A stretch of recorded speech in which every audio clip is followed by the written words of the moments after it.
Greetings to you folks. I want to bring up a point here to where I'm beginning to understand and see a bigger picture. And, I've told you that, I believe the rapture's on down the road a little ways, and this could take a little while, and this will help add on to that understanding, I believe. One of the things that I need to have you understand that is America right now is being very helpful in taking care of one of Iran's proxies. Iran has basically three proxies. Hezbollah, pretty much eliminated. Hamas, at a standstill. That's what the negotiations are all about, to get as many live hostages out as possible before they go in and eliminate Hamas.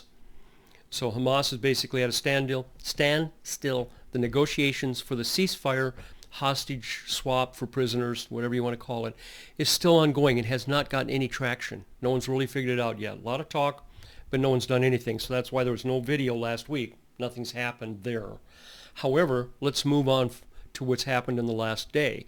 And that is America is striking the third proxy of Iran, the Houthis. America really doesn't have a right to go in and put their boots on the ground to help Israel. That's, you don't do that one nation to another nation. That's, would be seen as a no-no. So what's actually taking place now, in my understanding, is the three proxies of Iran. The last one's being taken out. Are we closer to them saying peace and safety would be the big question. Remember 1 Thessalonians 5:3, Paul, when they say for peace and safety, then sudden destruction. We've been talking about that for a long time now. Psalm 83, Zechariah 12, Daniel 9:24 through 27. So we've been at this for a while. But it's interesting because America, and they found a way to actually get involved. See, America's not supposed to really be involved in Israel's, war, because then other countries will say, wait a minute, you're siding with Israel and you're helping them, then why can't I go in and help, the enemies of Israel? Saudi Arabia, China, why can't they do that then?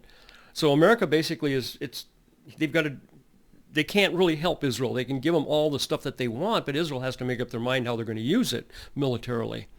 No boots on the ground, in other words. But however, Trump, I got to give him credit for this. The guy's one smart cookie.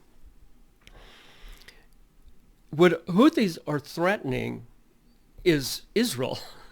They're saying, you're going to let Hamas stay in Gaza, and they're going to control it. And if you don't, we're going to send missiles at you. And at the same time, we're going to interrupt international waters. Whoa, wait a minute, stop right there. International waters. That's where America now has a right to come in and do something to Iran's third proxy and neutralize it. But America has every right to, because that's international water. So the ships that are being affected are Americans. America says, we're not standing for this anymore. You're done. You're finished. And that's what's in the news yesterday and today now. So that could be ongoing for another week yet. But guess what?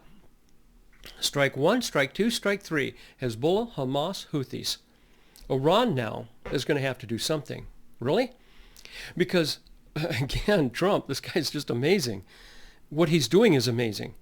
He told Iran it's one way or the other. Either we're going to neutralize your nuclear ambitions, or you're going to come to an agreement with us that you're not going to, and it's going to be under observation of us, that you decommission all of your nuclear ambitions. Get rid of them. You want them.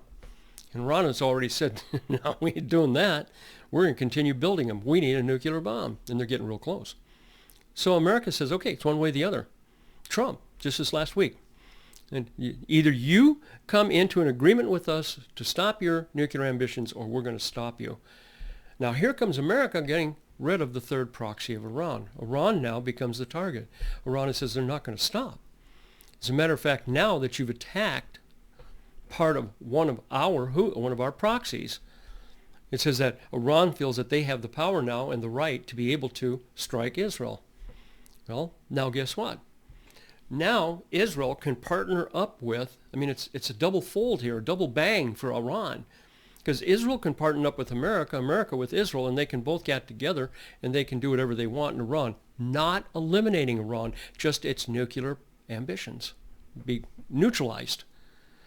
All right. Wow. Let's think about that. We're looking for a time when they say peace and safety, but in order to be able to do that somehow, Israel's going to have to feel that they have defeated their enemies. Their enemies are Hezbollah, gone. Hamas, at bay, not finished yet. The third one, we didn't know what was going to happen. I didn't, not until just, this attack by America. Houthis, number 3. How are they all going to be eliminated? All right, from this particular point on, Iran is going to, if it gets hit, what's that going to do to Hezbollah? It's going to basically say, what are we fighting for? We've lost. Well, I can't play that out. I don't see anything in the future other than I know that there's a time that God steps in when they say peace and safety. Then the sudden destruction comes. All right, so let's see if we can wrap that up, if I did that well enough to be able to be understood. And that is that the third proxy, first two are basically eliminated. One at bay, the other one not powerful enough, but it's trying to regroup, and that's Hezbollah. And then you have Hamas trying to regroup, but it probably is lucky if it has 1 battalion left. And it's at a standstill through the negotiations, prisoner for hostage swap. Then you have Houthis, which are about ready to be eliminated. Iran has no more footing other than itself. And what is it going to do? I think we can see what's going to happen. I'm guessing. I don't know. But I would imagine, again, Israel and America are going to get together. They're going to take out anything and everything. It has something that could stop Iran from going further, building a bomb, a nuclear bomb. Pretty much as prophecy has foretold. The part that we didn't see was America finding a way to get in and help Israel take care of that last proxy. I just find that so interesting, so much more to come in the next few days. I'll stay on top of it. Okay, folks, and if I see something, I'll definitely pop back in here again. Like I said, the other study that I have is American Bible Prophecy. I'd love to go over that with you, but that's been a long study, and it's hard to explain, but I think I can simplify it maybe at another time. But, all right, let's go from there. I'll keep my eyes open, my ears, listening to all this that's going on. And if I see something change, but right now I really want you to notice that we have gone forward in Bible prophecy, is that other proxy of Iran is going to be, well, basically is now, not powerful enough to do anything. They're going to be stopped. Yeah, so what happens next is a big question.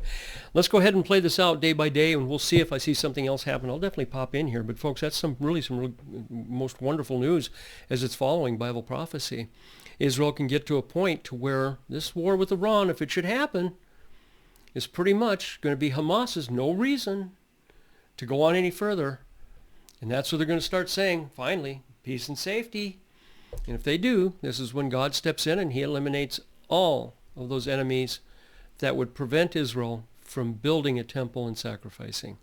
Now, hopefully that made sense. I put that all together in such a way to simplify it so you can keep your eyes and ears open without spending a whole bunch of time trying to dig into it. I'll do that for you.